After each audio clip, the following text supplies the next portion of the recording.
Bismillahirrahmanirrahim. Alhamdulillahi rabbil alamin.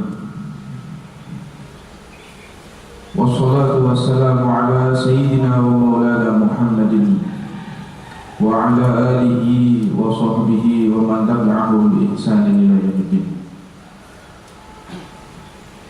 Subhanaka la ilma lana illa ma 'allamtana innaka antal alimul hakim. Rabbi shrah li sadri wa yassir li amri wahlul 'uqdatam min lisani yafqahu qawli. Assalamualaikum warahmatullahi wabarakatuh. Yang saya hormati, yang saya muliakan kepada ayahanda Bapak Kiai Haji Fathul Huda hafizahumullah wa ra'ahumullah ri'ayatan kamilan fid dunya wal akhirah. Yang saya hormati, yang saya muliakan kepada Bapak Kiai Haji Tom Baidowi hafizahumullah wa ra'ahumullah, serta para kiai, para alim ulama yang tidak bisa kami sebutkan satu persatu, tidak mengurangi rasa hormat dan ta'zim kami. Hadirin hadirat yang dimuliakan oleh Allah Subhanahu wa ta'ala, panjang lebar yang disampaikan oleh orang tua kita tentang bagaimana baginda Nabi Muhammad SAW, tidak ada satupun makhluk yang dapat mengetahui hakikat daripada diri Nabi Muhammad SAW, sehingga ketika Sayyidina Ali dan Sayyidina Umar berkunjung ke rumah Sayyidina Uwais Al-Qarni, apa yang disampaikan oleh Sayyidina Uwais Al-Qarni, wahai Ali, wahai Umar, yang engkau lihat dari diri Nabi Muhammad SAW hanyalah bayang-bayangnya, bukan daripada diri Nabi Muhammad SAW aslinya. Tidak ada satupun makhluk yang tahu hakikat Nabi Muhammad illa Rabbul Muhammad, kecuali itu adalah Tuhannya Nabi Muhammad SAW. Dalam segi pemikiran, hendaknya kita menoleh bagaimana para ilmuwan kita meneliti tentang masalah angkasa raya. Di abad 14 yang terakhir ini disampaikan oleh para ilmuwan kita bahwasanya ditemukan di angkasa raya ini, langit pertama ini memiliki lebih daripada 20 juta miliar galaksi. Setiap galaksi memiliki 20 juta miliar planet. Dikatakan oleh para ilmuwan kita dan baru ditemukan pada abad 14 terakhir ini. Di situ dikatakan galaksi yang kita punya ini bernama galaksi Bima Sakti, atau dikatakan di dalam galaksi Bima Sakti ini ditemukan lebih daripada 20 juta miliar planet. Tetangga yang terdekat daripada galaksi ini dinamakan dengan galaksi Andromeda. Sedangkan galaksi Andromeda ini jika ditempuh dengan kecepatan cahaya memerlukan waktu 2 juta tahun. Sedangkan kecepatan cahaya 1 detik dapat menempuh 300.000 km. Lebih jauh lagi ada galaksi The Black Eye atau galaksi mata hitam. Ada juga galaksi The Rose, galaksi mawar. Ada juga galaksi Hercules dan banyak galaksi-galaksi yang lain. Mereka mentok dengan galaksi yang paling ujung kata mereka, dan ini masih belum ujungnya langit. Itu jika ditempuh dengan kecepatan cahaya memerlukan waktu 720 juta tahun, dan itu masih belum ujungnya langit. Jika kita menoleh perjalanan daripada peristiwa Mi'raj Nabi Muhammad SAW, beliau menceritakan ini bukan hanya langit pertama, langit kedua, langit ketiga, sampai langit ketujuh, sampai ke Hadratullah, sampai ke Sidratul Muntaha, bertemu dengan Allah Subhanahu wa Ta'ala. Maka intinya, semakin kita mendalami daripada diri Nabi Muhammad SAW, maka kita akan semakin modern. Para ilmuwan kita tertinggal, kita baru mengetahui langit pertama, sedangkan Nabi Muhammad sampai ke langit ketujuh, sampai ke Sidratul Muntaha. Para ulama kita, para salaf kita mengetahui ilmu-ilmu ini melalui daripada jalan baginda Nabi Muhammad SAW. Maka tidak akan ada satupun orang yang mampu bagaimana mengetahui ilmu atau kedudukan Nabi Muhammad SAW. Maka dikatakan juga, ketika engkau berdoa, kata Rasulullah, maka akan menembus sampai ke langitnya Allah Subhanahu wa Ta'ala dan sampai kepada Allah Subhanahu wa Ta'ala. Kekuatan doa yang luhur, kekuatan doa yang ikhlas tidak akan bisa mengalahkan daripada segala-galanya. Maka sebagai umat baginda Nabi Muhammad SAW, hendaknya kekuatan terbesar kita hanya berdoa kepada Allah Subhanahu wa Ta'ala dan bersolawat kepada baginda Nabi Muhammad SAW. Maka diriwayatkan di situ, ketika kita menoleh bagaimana modernnya Nabi Muhammad SAW, jika kita melihat dalam ilmu yang dimiliki oleh Rasulullah tentang masalah kesehatan, 14 abad yang lalu Nabi Muhammad di dalam hadisnya, hadis rawahu Bukhari wa Muslim, dikatakan oleh Nabi Muhammad, jika ada lalat hinggap di gelasmu, maka tenggelamkanlah lalat itu. Di zaman itu Nabi Muhammad ditertawai, kok ada lalat disuruh menenggelamkan di dalam gelas. Tertawa semua orang-orang. Bahkan tidak sedikit yang mencerca Nabi Muhammad kalau beliau itu adalah orang yang gila, nggak waras. Ada lalat masuk ke dalam gelas, ditenggelamkan. 14 abad terakhir ini ditemukan oleh Profesor Harun Yahya, kalau sayap yang ada lalat memiliki sayap dan di dalam sayap tersebut ada virus, virus tersebut mematikan sekali dan sulit dicari penawarnya. Virus yang ada di sayapnya lalat. Bertahun-tahun Profesor Harun Yahya meneliti tentang virus yang ada di sayapnya lalat, tidak ditemukan. Maka terus meneliti, akhirnya ditemukan daripada penawar virus tersebut ada di sayap sebelahnya. Kita bisa melihat bagaimana ilmu Nabi Muhammad SAW. Jangankan urusan sosial, jangankan urusan rumah tangga, urusan virus yang ada di sayapnya lalat diketahui oleh Nabi Muhammad SAW. Maka diceritakan Al-Imam Abdurrahman Babagi daripada murid Al-Imam Abdullah bin Adawi Al-Haddad, suatu ketika ulama yang ada di Mesir ini ingin mencoba bagaimana tinggi ilmu Al-Imam Abdullah bin Adawi Al-Haddad, karena beliau diberikan oleh Allah, pandangan beliau dicabut oleh Allah sehingga beliau tidak dapat melihat. Maka ulama ini penasaran, mana ada orang yang nggak bisa melihat tetapi bisa mendunia, karangan kitabnya berpuluh-puluh. Saya ingin tahu seberapa hebat ilmu daripada Al-Imam Abdullah bin Adawi Al-Haddad. Maka ulama yang ada di Mesir ini, beliau keluar dari rumah. Ketika keluar dari rumah menuju langsung ke Baitullah. Beliau umrah, setelah itu ke Madinah. Dari Madinah beliau ini mampir ke Palestina, sholat di Masjidil Aqsa. Semoga Masjidil Aqsa dibebaskan dari cengkraman orang-orang yang tidak diridhoi oleh Allah Subhanahu wa Ta'ala. Maka setelah sholat di Masjidil Aqsa, beliau langsung ke Yaman. Setelah masuk ke Yaman, menuju ke kota Tarim. Di situ bertemu dengan Alamatud Dunya, murid daripada Al-Imam Abdullah bin Adawi Al-Haddad. Syekh Abdurrahman Babagi. Maka dikatakan oleh ulama tadi, siapa engkau? Aku adalah Abdurrahman Babagi.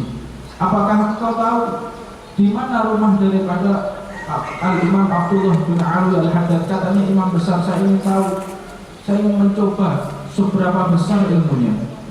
Maka dilihat di situ, ketika dilihat, maka beliau meminta izin kepada pemilik atau ulama tadi, maka diambil pasir yang ada di kaki kuda tersebut. Ketika dilihat, bolehkah aku melihat daripada pasir yang ada di gudang? Ya silahkan dilihat. Engkau ini pasti dari Mesir. Kaget ulama ini. Engkau ini dari Mesir. Engkau keluar dari rumahmu tanggal sekian. Setelah itu engkau berangkat menuju ke Baitullah, ke Mekah. Setelah itu engkau berziarah ke Nabi Muhammad. Setelah itu engkau menuju ke Baitul Maqdis, ke Masjidil Aqsa. Lalu engkau baru menuju ke kota Tarim. Kaget. Apakah ini ilmu gaib? Bukan. Ini bukan ilmu gaib. Ilmu apa yang kau miliki? Ini ilmu geodesi, masalah pertanahan. Jadi ulama-ulama kita mendalami ilmu Nabi Muhammad SAW itu mengetahui daripada ilmu-ilmu yang tidak kita ketahui semuanya. Semakin kita mendalami Nabi Muhammad, semakin kita berpegang teguh dengan syariat Rasulullah, maka kita akan menjadi orang yang paling modern di muka bumi ini. Dilihat, maka ulama tadi bingung, siapa engkau? Aku adalah murid Al-Imam Abdullah bin Ali Al-Haddad. Ini baru ketemu muridnya, belum ketemu dengan gurunya. Maka beliau pulang. Ketika beliau pulang, dikatakan, cepatlah engkau kembali pulang. Kenapa wahai guru? Dikatakan, wahai Al-Imam Abdurrahman Babagi, cepat engkau pulang karena desamu akan ada banjir bandang. Bagaimana kau tahu dari kandungan tanah ini? Kandungan tanah ini berpotensi daerahmu akan terjadi banjir bandang. Insya Allah ilmuwan kita di zaman sekarang masih belum sampai ke situ. Belum ada yang sampai. Kenapa mereka tertinggal? Karena telah meninggalkan idola mereka, yaitu Sayyidina Muhammad SAW. Tidak sampai di situ pengetahuan Nabi Muhammad SAW. Guru kami Al-Habib Salim bin Abdullah bin Umar As-Satiri, beliau ini bisa menghitung daun yang ada di pohon. Misalnya ada pohon mangga atau ada pohon apapun, beliau bisa menghitung jumlahnya, dan tidak satu pun yang lolos dari hitungan beliau. Dan dalam waktu yang sangat singkat. Apa dihitung satu-satu begitu? Tidak. Cuma dilihat dari jauh, jumlahnya sekian. Dan ini dibuktikan pada tahun 2006 kemarin. Ada satu orang menceritakan masalah ini dan dibuktikan oleh salah satu orang tersebut, dan benar apa yang diketahui oleh Al-Habib Salim Asy-Syadzili. Ini bukan ilmu gaib, ini ilmu zahir. Maka dikatakan oleh Al-Habib Abdurrahman Babagi yang lama di dunia ini, beliau mengatakan, ketika aku meninggal, aku belum sempat mengajarkan 9 mata ilmu. Jadi ada fikih, ada hadis, ada faraid, ada matematika, ada fisika, kimia. Ini masih ada 9 ilmu lagi yang belum diajarkan. Bagaimana alimnya daripada para ulama kita, dan bagaimana rajanya ulama, yaitu Sayyidina Muhammad SAW. Maka tidak ada orang yang tahu bagaimana kedudukan dan ilmu Nabi Muhammad SAW. Maka ketika kita mendalami lagi tentang bagaimana pengetahuan Nabi Muhammad, di dalam syariat Rasulullah ada larangan penggunaan logam mulia yang namanya emas khusus untuk laki-laki. Tidak diizinkan kepada laki-laki untuk memakai logam mulia yang namanya emas. 14 abad ini ditemukan kalau logam mulia tersebut itu memiliki radiasi, dan radiasi dari emas tersebut itu akan merusak sel-sel yang ada di dalam darah, dan sel-sel darah tersebut berpotensi bisa menjadi sel darah kanker. Lalu kenapa kok diizinkan kepada perempuan? Diteliti lebih dalam lagi, karena perempuan setiap bulan mengalami haid. maka sel darah kanker tadi bisa keluar melalui haid tadi. Soal masalah sel darah kanker pun diketahui oleh Nabi Muhammad SAW.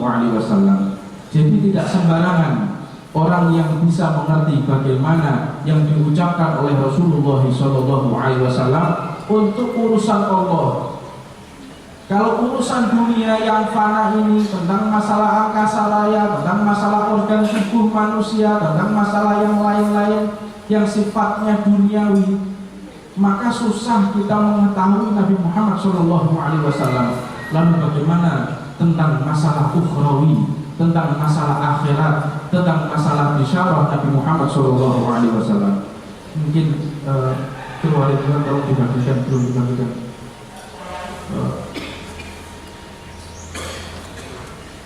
Iya dibagikan. Itu kami ini akan mengadakan presentasi, cuma karena waktu yang sangat terbatas, mohon maaf. Di situ kita akan membahas tentang masalah yang pertama adalah khilafiyah. Jadi di situ kita membagi masalah beberapa hal.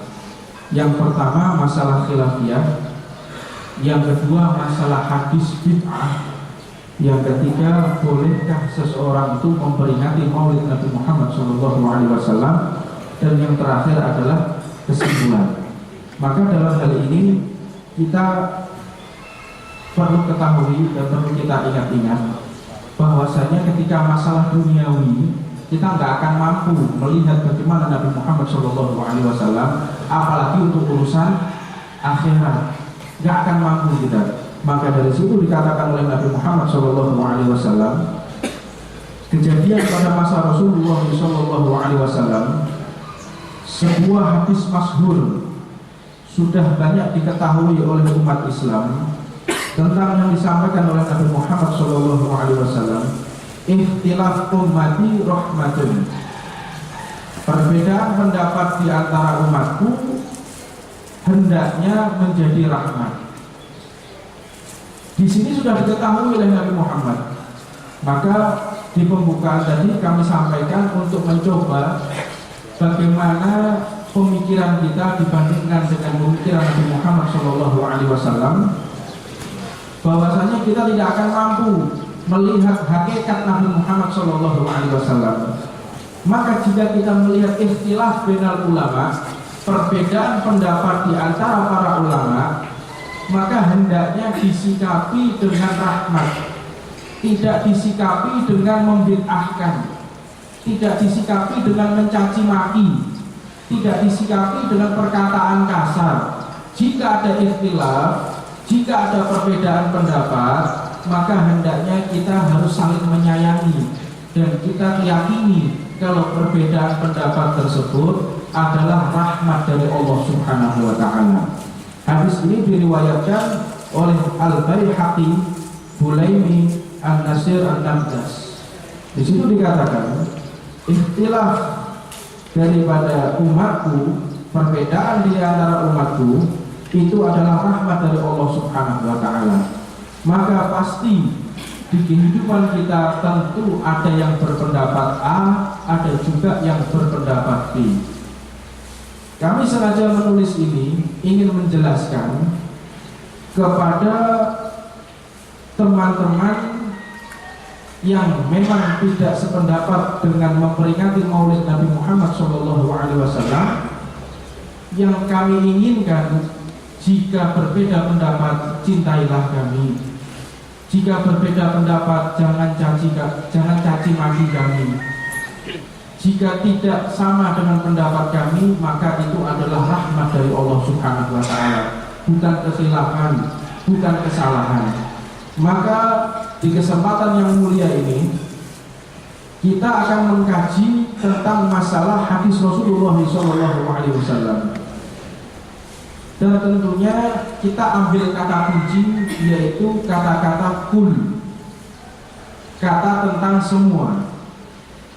Dalam hadis Rasulullah SAW dikatakan, "Fainal khairul hadis kitabullah, wa khairul huda huda Muhammadin, Wa syarrul umur muhdatsatuha wa kullu bid'ah dhalalah. Yang mana artinya sesungguhnya sebaik-baik perkataan adalah kitab Allah, sebaik-baik petunjuk adalah petunjuk Muhammad sallallahu alaihi wasallam, dan seburuk-buruk perkara adalah bid'ah atau hal yang baru dan hal yang tidak pernah dilakukan oleh Nabi Muhammad. Sedangkan hal yang baru itu adalah sesat. Maka jika kita maknai di dalam hadis ini secara etimologi, bukan secara terminologi atau secara lughatan, bukan secara syar'an, kita maknai dalam secara sastra Arab, bukan secara syariat, maka akan menjadi kontradiksi dengan hadis yang lain. Dikatakan tentang masalah hadis kullu bid'ah dhalalah, di situ dikatakan apakah semua bid'ah itu adalah dhalalah? Maka jawabnya adalah tentang masalah etimologi, gramatika bahasa Arab. Bid'ah adalah artinya suatu perbuatan yang tidak pernah dikerjakan oleh Nabi Muhammad SAW. Cuma sampai di situ. Tetapi secara syar'an, para ulama kami berpendapat bid'ah adalah suatu pekerjaan yang tidak pernah dilakukan oleh Nabi Muhammad, tetapi menyimpang dari sunnah, menyimpang dari ijma', menyimpang daripada athar, dan menyimpang daripada Al-Qur'anul Karim. Jika tidak menyimpang daripada Al-Qur'anul Karim, jika tidak menyimpang dengan sunnah atau ijma' ulama, maka dikatakan itu adalah bid'ah hasanah atau pekerjaan yang tidak dilakukan, pekerjaan yang tidak dilakukan oleh Nabi Muhammad tetapi tidak menyimpang dengan syariat daripada Rasulullah SAW. Memang secara zahirnya kullu bid'ah dhalalah menyatakan bahwa semua jenis bid'ah adalah. Namun jika kita maknai akan terjadi kontradiksi dengan hadis dan nas lainnya. Kalau kita cuma mengambil kullu bid'ah dhalalah, semua hal baru, semua hal yang tidak dilakukan oleh Nabi Muhammad adalah sesat, maka bagaimana dengan hadis yang disebutkan dalam halaman berikutnya? Man sunna fil islami sunnatan hasanatan falahu ajruha wa ajru man amila biha ba'dahu min ghairi an yanqusa min ujurihim syai'un. Jika seseorang menciptakan satu gagasan baru dan gagasan tersebut adalah gagasan yang baik, maka dia akan memperoleh daripada pahalanya dan juga pahala orang yang mengerjakannya. Jadi boleh dikatakan ini adalah MLM, multi level marketing. Ini sudah dikatakan di dalam syariatnya Allah Subhanahu wa Ta'ala. Jadi ketika kita buka daripada halaman sebelumnya, di situ tidak boleh untuk membuat gagasan karena tidak ada tuntunan dari Nabi Muhammad SAW. Tetapi jika dihadapkan dengan hadis berikutnya, orang yang membuat gagasan baru justru akan mendapatkan pahala yang tidak terbatas yang akan diberikan kepada orang si pembuat gagasan tersebut. Maka di dalam makna kul, kata-kata kul daripada kata-kata kullu, kata-kata semuanya itu terbatas. Bukan semua kul itu adalah yang tanpa batas. Maka dikatakan oleh Sayyidina Umar bin Khattab tentang masalah bid'ah. Di situ ada satu bukti arti bid'ah itu tidak sesat. Bukti tidak semua arti bid'ah itu sesat. Perkataan Sayyidina Umar radhiyallahu taala anhu ketika melihat jamaah tarawih yang digagasnya dengan berjamaah, karena jamaah tarawih ini belum ada di zamannya Nabi Muhammad, tidak ada. Yang ada mereka sendirian semuanya. Zaman Khalifah Sayyidina Abu Bakar juga tidak ada, mereka sendiri-sendiri. Ketika banyaknya umat Nabi Muhammad, mereka berkumpul di masjid Nabi Muhammad, beliau melaksanakan sholat tarawih, lalu dikumpulkan oleh Sayyidina Umar untuk sholat tarawih berjamaah. Apa yang beliau katakan? Nikmal bid'ah hadhihi. Ini adalah paling nikmatnya bid'ah. Jika kita ambil daripada ucapan Sayyidina Umar bin Al-Khattab, apakah semua arti bid'ah itu adalah sesat? Apakah Sayyidina Umar mengatakan paling nikmatnya sesat adalah ini? Mungkinkah Sayyidina Umar akan berbuat seperti itu? Tidak mungkin. Maka arti bid'ah itu tidak semua artinya adalah sesat. Kita akan buktikan nanti bahwasanya di dalam ayat Al-Quran, dalam hadis Nabi Muhammad, matanya sama tetapi beda daripada pemahaman. Hadis riwayat Sahih Al-Bukhari. Menurut para ulama Al-Muqtabarak, yang dikatakan oleh Al-Imam Fairuz Abadi dalam kitabnya Al-Mukhib, apa yang beliau katakan? Di situ dijelaskan al-kullu bi dhammi ismun li jami'il ajza' lidzakari wal untha aw yaqulu kullu rajulin wa kullu imra'atin wa kulluhunna muntaliqun wa muntaliqah wa qad ja'a bi ma'na ta'dil. Jadi dikatakan di situ kulu dengan dhammah adalah nama bagi semua bagian, baik itu kata maskulin ataupun itu adalah kata feminin. Kulu imra'atin dikatakan kuluhunna muntaliq atau muntaliqah, dan sungguh datang tentang masalah kuluh dengan makna sebagian. Juga dikatakan oleh Al-Imam Al-Murtadha Az-Zabidi dalam kitabnya Tajul Arus mengatakan, qala Ibnu Athir maudhi'u kullin al-ihitata bi jami'il wa qad ja'a isti'maluhu bi ma'na ba'din wa 'alaihi humila qawlu Utsman radhiyallahu anhu hina tukhila 'alaihi faqila lahu abi amrika hadha faqala kullu dhalik ay ba'duhu an amrihi wa ba'duhu bi ghairi amri.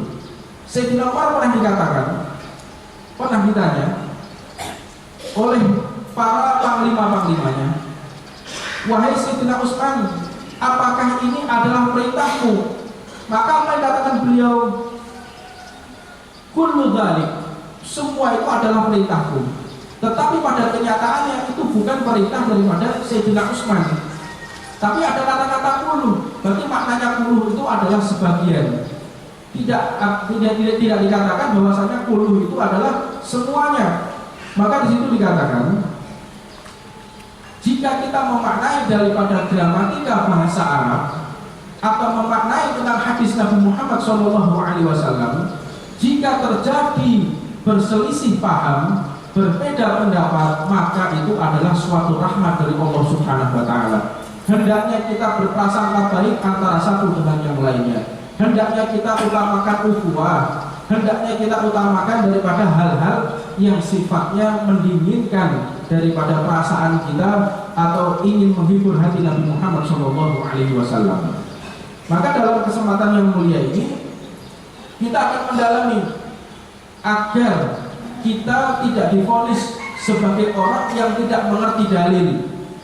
Sebab di zaman sekarang ini banyak daripada orang-orang yang menuduhkan daripada kata-kata keji kepada akidah Ahlussunnah wal Jamaah, dan tidak sedikit orang yang mengkafirkan yang lagi membaca sholawat kepada Nabi Muhammad SAW. Tidak sedikit orang-orang yang mengkafirkan atau mensyirikkan orang-orang yang berziarah kubur, atau mengatakan buruk orang-orang yang berakidahkan Ahlussunnah wal Jamaah. Maka hal ini sengaja kami sampaikan bahwasannya tentang apa yang kami kerjakan ini semuanya adalah ada dalil. Apa yang kami kerjakan di sini kita berpendapat berpedoman kepada para ulama kami, karena semua itu tentu kita arungi atau kita alami dengan penjelasan tentang bagaimana makna hadis Nabi Muhammad SAW. Contoh lafaz kullu, maka dikatakan daripada pendapat ulama yang lain seperti yang kami kemukakan tadi. Ulama yang lain dikatakan oleh Al-Imam Al-Hadzali dalam kitab Mantiq Sulamul Munawwar yang telah diberi syarah oleh Syekh Ahmad Al-Malawi, dan diberi hasiah oleh Syekh Muhammad bin Ali As-Sohban tentang masalah kul. Al-kulu hukmana ala majmu'i kakuli dhaka laysa dha wuku'i wa haythuma li kulli fardin hukima fa innahu kulliyatun qad ulima. Kul itu hukumnya adalah majmu'. Kita akan membahas masalah kata-kata kul dulu, belum kita masuk dalam masalah bid'ahnya atau dalil-dalil kita boleh mengerjakan daripada seperti maulid Nabi, berziarah kubur, baca tahlil, kirim doa. Tapi ada insya Allah kesempatan yang lain.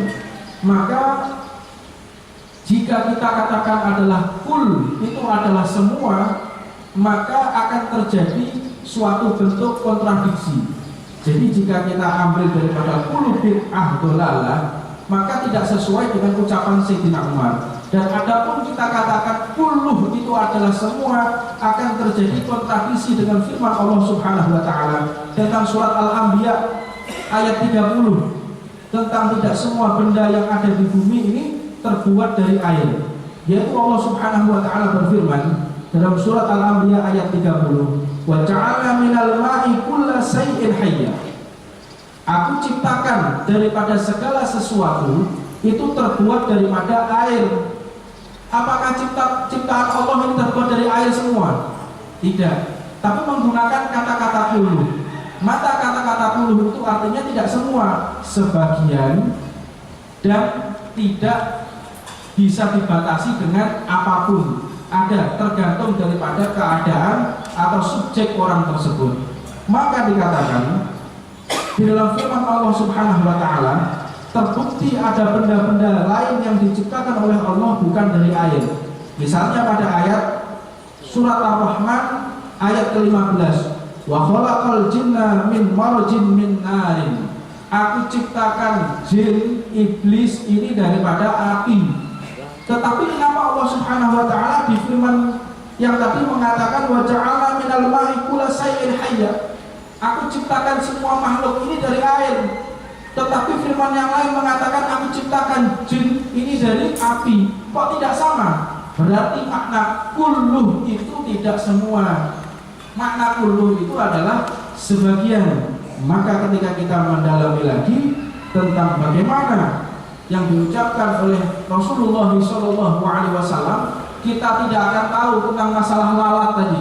Kita nggak tahu kenapa disuruh menenggelamkan. 14 abad kemudian baru ditemukan kalau ternyata virus yang ada di sayapnya lalat itu sulit ditemukan obatnya, dan obatnya ada di sayap lalat sebelahnya.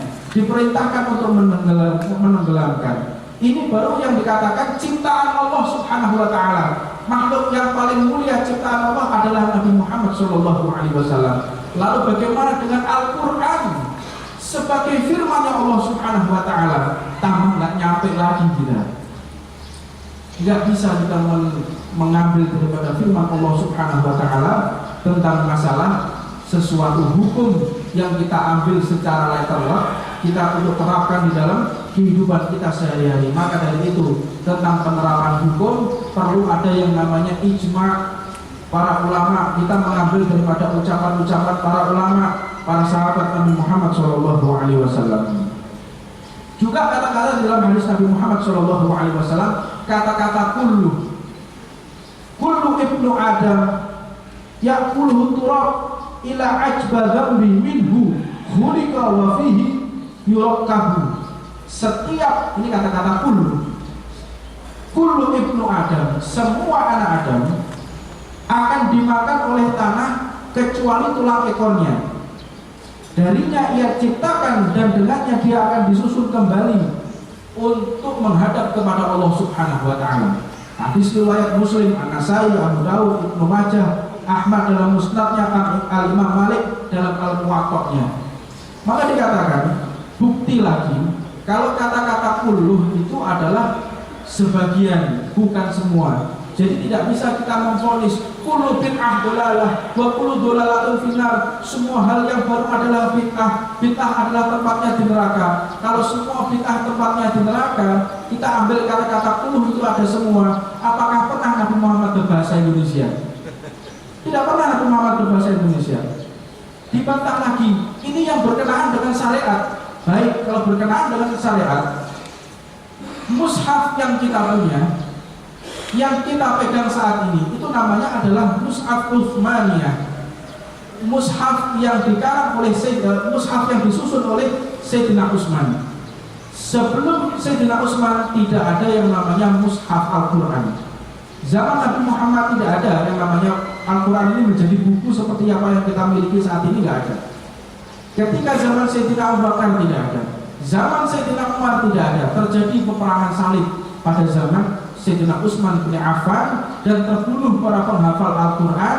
Maka Sayyidina Utsman memiliki inisiatif untuk membukukan Al-Quran. Maka Al-Quran yang kita pegang itu namanya adalah Mushaf Utsmaniyah, mushaf yang disusun oleh Sayyidina Utsman bin Affan. Maka kita akan dalami lagi tentang masalah ucapan Nabi Muhammad SAW. Satu bentuk pertanyaan, tetapi jawaban Nabi Muhammad berbeda. Yang pertama, masalah pertanyaan yang ditujukan kepada Nabi Muhammad. Ya Rasulullah, aku dalam keadaan berpuasa Ramadan, lalu aku mencium istriku, bagaimana hukumnya? Dijawab oleh Nabi Muhammad, tidak batal. Lalu ada orang lagi yang bertanya, ya Rasulullah, aku mencium istriku, bagaimana hukumnya? Batal. Pertanyaan sama, tapi jawabannya berbeda. Apa sebab? Karena subjek orang yang bertanya itu berbeda. Orang yang pertama yang bertanya adalah orang sepuh, umurnya sudah 80 tahun, bertanya, ya Rasulullah, aku mencium istriku, gimana hukumnya? Tidak batal puasamu. Tapi yang kedua, ternyata orang yang baru menikah, dia cium koslet, Pak, koslet. Nah, ini menunjukkan Nabi Muhammad pun ketika menjawab sesuatu di dalam satu pertanyaan yang tidak berbeda sama sekali, tapi jawabannya berbeda. Apa sebab? Tergantung daripada subjek orangnya. Dalam satu hadis dikatakan, kullu ainin zaniyah. Hadis riwayat Tirmidzi, Ahmad, Ibnu Huzaimah, Ibnu Hibban, Baihaqi dan Al-Bazzar. Di situ dikatakan semua mata itu berzina, kata Nabi Muhammad. Lalu tiba-tiba dengan kejadian yang lain, Rasulullah SAW mengatakan, hadis yang diriwayatkan oleh sahabat Jarir bin Abdullah Al-Bajali, dikatakan di situ, saat Rasulullah SAW an nadhari faj'ah fa'amarani an asrifa basari. Ketika aku melihat perempuan, maka Nabi Muhammad mengatakan, palingkan daripada pandanganmu. Tapi subjek orang yang pertama ketika melihat perempuan, dikatakan oleh Nabi Muhammad, semua mata adalah zina. Tapi orang lain yang melihat perempuan yang bukan mahrimnya, dikatakan, palingkanlah pandanganmu. Kok bisa berbeda dengan kejadian? Tadi subjek orangnya, ini dengan kejadian. Dengan kejadian yang sama, tapi ucapan Nabi juga berbeda. Apa sebab? Subjek orangnya tadi permasalahannya. Orang yang pertama tidak niat untuk meluapkan nafsunya melihat perempuan yang bukan mahrimnya. Tapi orang yang pertama tadi sengaja melihat perempuan yang bukan mahrimnya dengan pandangan syahwat, dengan pandangan nafsu. Maka dikatakan oleh Nabi, kullu ainin zaniyah. Semua mata itu adalah pasti berzina. Maka ketika kita mengambil dalam satu hukum, tentunya di situ kita membutuhkan daripada ucapan para ulama, ijma' para ulama. Kesimpulan apa yang ingin kita sampaikan di waktu kita yang mulia ini, jadi kata kullu bid'ah dolalah dapat diartikan sebagian bid'ah adalah sesat, ada arti juga sebagian bid'ah adalah baik. Inilah yang diisyaratkan oleh al-imam kita, imam yang dianut oleh maha guru kita, yaitu Hadratus Syekh Kiai Haji Hasyim Asy'ari, afa'anallahu bihi wa bi'ulumihi fid dharain, amin ya rabbal alamin. Yang beliau mengambil daripada madhab al-muqtabarah al-Imam Syafi'i radhiyallahu ta'ala, wa nafa'anallahu bihi wa bi'ulumihi fid dharain, amin. Maka dikatakan oleh al-Imam Syafi'i tentang hal baru ini menjadi dua. Pertama, apa yang bertentangan dengan Al-Quran, bertentangan dengan Sunnah, bertentangan dengan ijma atau athar, maka ini adalah bid'ah dhalalah. Tetapi jika tidak bertentangan dengan athar, Al-Quran, ijma, hadis, ataupun ucapan para ulama, maka itu bukan bid'ah dhalalah, maka bisa menjadi bid'ah hasanah. Dan adapun macam-macam bid'ah, banyak dikatakan oleh para ulama kita, bid'ah itu banyak hal. Ada yang namanya bid'ah hasanah, ada juga yang namanya bid'ah mandubah, ada yang namanya bid'ah syai'ah, ada juga bid'ah haram, ada juga bid'ah yang lain, ada juga bid'ah yang mubah. Ini tergantung daripada keadaan subjek orangnya atau keadaan perihalnya. Ini para imam kita mengatakan seperti itu. Jadi apa yang kita lakukan, apa yang kita kerjakan, semuanya menggunakan dalil. Bukan kita tidak mengerti dalil, bukan kita tidak mengerti daripada apa yang kita kerjakan. Karena kita memiliki guru besar Hadratus Syekh Kiai Haji Hasyim Asy'ari, insyaallah di dalam yang disampaikan yang kita anut, yaitu dalam madhabnya Nahdlatul Ulama, maka di situ insyaallah kita tidak akan keliru. Dan insyaallah dibuktikan dengan hadis Nabi Muhammad SAW, asawatul a'dham, yang paling benar di antara kalian adalah pengikutnya yang paling banyak. Di muka bumi ini, madhab yang paling besar adalah madhab ahlu sunnah wal jamaah. Jadi itu yang bisa kami sampaikan di kesempatan yang mulia ini. Insyaallah di pertemuan yang akan datang kita akan membahas secara mendetil tentang masalah bid'ah dan pembagian bid'ah, dan tentang masalah memperingati Maulid Nabi Muhammad SAW serta dalil-dalilnya, juga bagaimana tentang idau salawat lil amwat, mengirim doa kepada mayit, bagaimana dalilnya, diterima atau tidak, diperbolehkan atau tidak. Di sini kami meminta izin kepada antum sekalian menjelaskan, bukan berarti kita lebih pandai, tidak, untuk menjelaskan kepada yang lainnya yang mungkin tidak paham. Ini loh dalilnya. Kalau kami ini mengerjakan suatu perbuatan, bukan kami tidak mengerti dalil, bukan kami tidak mengerti hadis, bukan kami tidak mengerti Al-Quran. Bahwasanya semua daripada yang kami ucapkan ini mendasar daripada ucapan baginda Nabi Muhammad SAW dan pendapat para ulama kita. Ini yang bisa kami sampaikan. Wabillahi taufiq wal hidayah. Wassalamualaikum warahmatullahi wabarakatuh.